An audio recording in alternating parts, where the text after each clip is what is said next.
I think obviously the nature of how the flood came into this area is very different, right? Because that was a flood that was caused by the overflowing of rivers as well as the mismanagement of how dikes were breached, etc. This is primarily because of rainfall as well as mismanagement with the left bank outfall drain, the LBOD. So in that case, sort of the reasons of why the flood happened are very different.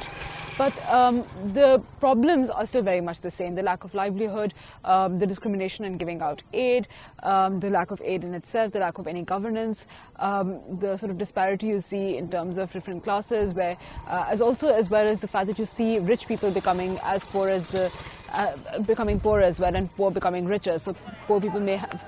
People who didn't have anything before now may have lots of aid from different organizations, as well, whereas your traditional landlords may have lost everything, sort of have run up hundreds of thousands of rupees in losses because their land has been destroyed as well as their crop.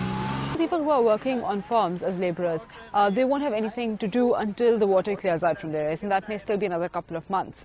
So in the meantime, they're looking at alternative means of employment, which is where they may be doing menial jobs, sort of doing one-day labourer work. They may, as we sort of saw on this trip, as we saw people turning to fishing because there's a large amount of fish that has sort of come in with the rainwater and with the stream, the sort of the flow of the streams and stuff.